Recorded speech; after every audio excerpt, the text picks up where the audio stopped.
بندے کے مرنے کا خطرہ ہے۔ اچھا یہ اسکول آف تھاٹ ہے اس کے پیچھے؟ نہیں جی ایسی کوئی بات نہیں، نماز ہو فوت سکتی نہیں ہے، ہوتا۔ اچھا وہ تو جب وقت آیا تبھی ہوگا، اس سے پہلے نہیں۔ کالر کو شامل کر لیتے ہیں جس سے پہلے کہ بات اور مزید آگے نکل جائے۔ السلام علیکم۔ جی وعلیکم السلام۔ محمد ثاقب صاحب لیا سے کال کرنے کا شکریہ۔ محمد ثاقب صاحب کیا سوال ہے آپ کا؟ جی سر میرا سوال یہ تھا کہ ہمارے نا ایک خاندان میں غریب عورت ہے، تو ہمارا سوال یہ تھا کہ کیا ہم اس کو زکوٰۃ دے سکتے ہیں؟ جی ٹھیک ہے، شکریہ کال کرنے کے لیے۔ میں جواب دیتا ہوں مفتی عبدالولی خان صاحب۔ خاندان میں غریب، اللہ اکبر، زکوٰۃ خاندان میں غریب عورت ہے اور یہ مالدار ہیں، ایسے لوگ ہیں کہ صاحب حیثیت ہیں، زکوٰۃ دینے والے ہیں، اور وہ خاندان کی جو عورت ہے ابھی تک غریب ہے، وہ زکوٰۃ کی مستحق ہے۔ اللہ کے بندو اس کو زکوٰۃ بھی دے دو، اور اس کو زکوٰۃ دینا اولا ہے، 2 اجر ہے، کیونکہ وہ تمہاری خاندان کی عورت ہے، اور اس کو اتنا دے دو کہ اس کی غربت بھی ختم ہو جائے۔ بالکل جائز ہے، بلا شک و شبہ جائز ہے کہ اس کو زکوٰۃ دی جائے، اور بتانا بھی ضروری نہیں ہاں جی کہ یہ زکوٰۃ ہے، خاموشی سے دے دیں۔ ٹھیک ہے، کالر ہے ہمارے ساتھ۔ السلام علیکم۔ اصغر صاحب چونیا سے کال کرنے کا شکریہ۔ گزارش یہ ہے ٹی وی کی آواز بند کر دیجئے تاکہ پراپر طریقے سے بات ہو سکے، اور پھر اپنا سوال بھی ہمیں بتا دیجئے۔ بھائی اصغر صاحب میرے پاس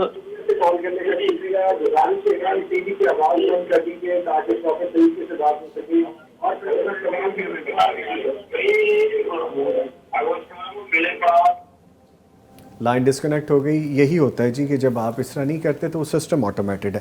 آگے بڑھتے ہیں۔ احمد خالد لکھتے ہیں السلام علیکم نوید بھائی۔ وعلیکم السلام۔ احمد بھائی لکھتے ہیں ڈاکٹر حماد لکھوی صاحب انکل کیوں نہیں آ رہے اس سال؟ جی بالکل آ رہے ہیں، آپ کو کس نے کہا نہیں آ رہے؟ اچھا ویسے آپ کو نہیں نظر آ رہے اس لیے پوچھ رہے ہیں۔ آگے پوچھا گیا جی کہ سر میرے بابا کی ڈیتھ ہو گئی ہے اور رشتے کے لیے کچھ بتا دیں اور دعا کروا دیں۔ دعا کروا دیں جی، پریشان ہیں سر، آپ دعا کروا دیجیے۔ بات سمجھ میں مرحوم کے لیے دعا کرنا، مرحوم کے لیے بھی اور ان کا رشتہ بھی نہیں ہو رہا ہے جی، دونوں چیزوں کے لیے۔ اصل معاملہ یہ ہے کہ اللہ ان کو معاف فرمائے، اللہ مغفر لہ ورحمہ، اللہ معاف کرے۔ اب یہ بیوہ ہو گئے نا؟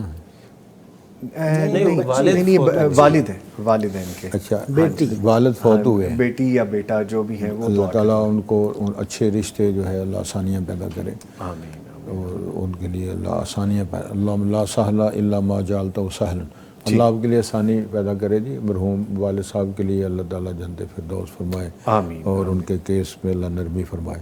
اسی ضمن میں میں نے بات کی تھی کئی دفعہ کچھ لوگ آپ ایسے ہوتے ہیں کہ ان کی بیوی فوت ہو جاتی ہے تو وہ بندہ بیوہ ہو جاتا ہے، بندہ بیوہ ہو جاتا ہے۔ اگر بندہ بیوہ ہو جائے تو اس کے لیے بھی ہے کہ رشتہ درکار ہے۔ اور مجھ سے کسی نے پوچھا تھا کہ جی بندہ بیوہ ہو سکتا ہے؟ میں نے کہا جی میں خود بیوہ ہوا تھا، 4 سال میں رہا ہوں۔ اچھا تو اس کے لیے اس کی بھی شادی ہو سکتی ہے، اور اگر میسر ہو، ورنہ اللہ نے وعدہ کیا ہے وَزَوَّجْنَاهُم بِحُورٍ عِین انشاءاللہ۔ جی ٹھیک ہے سر کی طبیعت بڑی نا مزے کی طبیعت ہے اور لائٹ رکھتے ہیں چیزوں کو۔ یہ جو لفظوں نے بیوہ کا استعمال کیا اصل میں اصطلاح استعمال کی ہے۔ ہاں جی، تو اس کی وجہ ہے کہ مرنے کے لیے آئے نا، مسئلے سمجھنے سے منانے کے لیے آئے نا۔ جی ٹھیک۔ کالر ہیں جی ہمارے ساتھ۔ السلام علیکم۔ وعلیکم السلام۔ محمد رفیق صاحب گوجرانوالا سے کال کرنے کے لیے شکریہ سر، پوچھیے کیا سوال ہے آپ کا؟ سوال یہ ہے کہ میں نے 3 طلاقیں اکٹھی دینے سے طلاق ہو جاتی ہے کیونکہ جی بولے۔ ہاں جی 3 طلاقیں اکٹھی دینے سے طلاق ہو جاتی ہے؟ جی ٹھیک ہے، شکریہ کال کی، میں جواب لیتا ہوں۔ مفتی مولانا محمد اشمل بھٹی صاحب۔ جی 3 طلاقیں دینے سے 1 طلاق رجی ہو جاتی ہے قرآن و سنت کے مطابق۔ جس بندے نے غلط کیا ہے اور اس نے تینوں کٹھی دے دی ہیں، اس کی 1 طلاق تو بہرحال ہو گئی ہے۔ اب یہ عدت کے اندر صلح کر سکتا ہے، اور اگر عدت گزر جائے تو دوبارہ اپنی اسی سابقہ بیوی سے نکاح بھی کر سکتا ہے۔ لیکن اگر اس نے جس طرح ہمارے یونین کونسل والے یا عدالتی نظام ہے کہ 3 نوٹس 1 ماہ کے وقفے سے بھیجا ہے تو پھر تینوں طلاقیں ہی ہو گئی ہیں، پھر اس کو صلح کا اور رجوع کا حق باقی نہیں رہتا ہے۔ ٹھیک ہے، کالر ہیں جی ہمارے ساتھ۔ السلام علیکم۔ وعلیکم السلام۔ محمد آصف صاحب کوئٹہ سے کال کرنے کے لیے شکریہ جی، الحمدللہ۔ فرمائیے کیا سوال ہے آپ کا؟ سر میرا سوال یہ ہے کہ آدمی جب وضو کر رہا ہو تو غسل سے پہلے وضو کرے یا غسل کے بعد؟ اور اس میں ستر کا چھپانا ضروری ہے وضو کرتے ہوئے یا وضو ہو جاتا ہے؟ جی ٹھیک ہے. ایک بات اور ہے سر. جی جی. اجمل بٹی صاحب سے سر دعا کی اپیل ہے اور ان کا بہت بڑا فین ہوں میں. اچھا جی چلیں جی سبحان اللہ. شکریہ جی شکریہ محمد آصف صاحب کال کرنے کے لیے. میں جواب دیتا ہوں. جی بٹی صاحب فرمائیے اس بارے میں. ہاں جی وہ ایڈریس بھی آپ کو ہی کر دیا انہوں نے.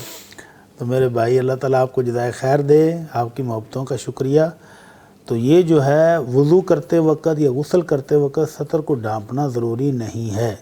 آپ جس حالت میں غسل کر رہے ہیں اسی حالت میں وضو بھی کر سکتے ہیں. ٹھیک ہے ٹھیک ہے. مفتی عبدالولی خان صاحب کوئی چیز؟ بالکل ایسے ہی ہے. انہوں نے یہ بھی پوچھا کہ وضو بعد میں ہوگا کہ پہلے ہوگا. جی جی نہیں, وضو پہلے ہوگا. مسنون طریقہ جو اللہ کے نبی صلی اللہ علیہ وسلم سے ثابت ہے وہ یہی ہے کہ پہلے استنجا ہے, صفائی ستھرائی, اور پھر اس کے بعد وضو ہے. ہاں سر کا مسا اس میں نہیں آتا, اور پھر اس کے بعد غسل ہے. ٹھیک ہے. پوچھا گیا بلکہ وہ غسل جنابت کا حصہ ہے, پہلے وضو بنا. ہاں جی بالکل ٹھیک. پوچھا گیا سر مفتی صاحب سے سوال ہے کہ جو منتھلی سائیکل جو خواتین کا ہے اس کے بعد جو غسل کا طریقہ ہے وہ کیا ہے؟ گزارش یہی ہے کہ وہ غسل جنابت ہی ہوا نا, مرد ہو یا عورت ہو, جی جی, اس کو اپنے جسم کو جو حصے ہیں بول و براز کے اس کو صاف کرے, جس کو ہم طہارت یا استنجا کہتے ہیں. جی. اس سے فارغ ہونے کے بعد پھر وضو بنائے. دوسری طرح یہ شرح کیا اس میں مسح نہیں ہے. بعض حدیث کے الفاظ آتے ہیں یا توضؤ کما وضوء الصلاۃ, نماز کی طرح وضو بنائے. چلو اس میں مستثنیٰ ہے وہ مسح نہ کرے, سر کا جو مسح نہ کرے اس کو نا سر کا مسح. اس کے بعد پھر وہ طریقہ یہ ہے کہ 3 چلو جو ہے وہ اپنے سر پہ مگے کے ساتھ یا شاور کے نیچے کرے, پھر دائیں سائڈ پہ, پھر بائیں سائڈ پہ, پھر سارے جسم پہ. تو یہ ظاہر ہے صدر پہ اگر ہاتھ لگ جائے تو پھر ظاہر ہے وضو باطل ہو جاتا ہے. اگر جسم کو باقی صفائی کر لے تو اس کا وضو قائم رہتا ہے. ٹھیک. ضرورت ہو تو بعد وضو کر لے ورنہ وہ کام دے جائے گا. ٹھیک. اچھا ٹھیک ہے جی, کالر ہے ان کو شامل کرتے ہیں. السلام علیکم. وعلیکم السلام, محمد اسلم بات کر رہا ہوں جی صحیح سے. جی سر بہت شکریہ کال کیا آپ نے. کیا سوال ہے آپ کا؟ سر جی پہلا سوال یہ ہے کہ وضو گھر سے کر کے جانا چاہیے یا پھر مسجد میں کرنا چاہیے, کہ کہاں زیادہ ثواب ملتا ہے؟ جی, اور دوسرا سوال کیا ہے؟ دوسرا سوال ہے کہ جب بندہ مسجد میں جاتا ہے تو کہتے ہیں کہ صلاۃ الوضو پہلے 2 نفل پڑھ لینے چاہیے, تحیۃ الوضو. ہاں جی, اگر وقت کم ہو پہلے سنتے پڑھیں یا پھر وضو نفل پڑھیں؟ اگر نفل پڑھیں تو سنتے رہ جائیں گی, اگر سنتے پڑھیں تو پھر نفل رہ جائیں گے. جی ٹھیک ہے ٹھیک ہے محمد اسلم صاحب شکریہ کال کرنے کا. مفتی عبدالولی خان صاحب آپ فرما دیجئے اس حوالے سے کہ گھر سے وضو کر کے جانا. ہاں جی, گھر سے وضو کر کے جانا یہ افضل ہے اور یہ بہت بہتر ہے. احادیث میں تو اس کی فضیلت بیان ہوئی ہے کہ ایک ایک قدم کے بدلے ایک ایک نیکی لکھی جاتی ہے, اور اسی طرح ایک جو برائی ہے گناہ ہے وہ مٹا دیا جاتا ہے جب بندہ گھر سے وضو کر کے نکلتا ہے. تو گھر سے وضو کر کے بندہ نکلے. یہ جو وضو کا سسٹم ہے نا ہمارے ہاں, یہ تو ابھی شروع ہوا ہے. پہلے تو ہر بندہ اپنے گھر میں وضو کر کے جاتا تھا. جی ٹھیک. مسجد نبوی کے اندر تو یہ وضو خانہ نہیں بنا ہوا تھا اور نہ ہی دیگر مساجد میں. یہ بعد میں یہ سلسلہ شروع ہوا. ٹھیک ہے. تو بہر صورت گھر میں. اور دوسری بات یہ ہے کہ یہ سنن نوافل جب بندہ مسجد کے اندر جاتا ہے تو تحیۃ المسجد, تحیۃ الوضو, اور جو آپ نے 2 رکعت سنت ادا کرنے ہیں, یہ ان سب کو ایک ہی نیت کے ساتھ آپ ادا کر سکتے ہیں. اور اگر وقت نہیں اور فرض نماز کھڑی ہو گئی ہے تو آپ کے ذمہ پھر یہ ہے ہی نہیں, وہ فرض نماز میں شامل آپ ہوں گے. ٹھیک ہے. کالر ہے جی ہمارے ساتھ. السلام علیکم. وعلیکم السلام ورحمۃ اللہ وبرکاتہ. نظامی صاحب خیریت سے ہیں؟ ٹھیک ہے جی, آپ کی دعائیں ہیں. سرفراز احمد صاحب سائیوال سے کال کرنے کا شکریہ. کیا کویسچن لائے ہیں؟ اللہ رب العزت پیغام کی مینجمنٹ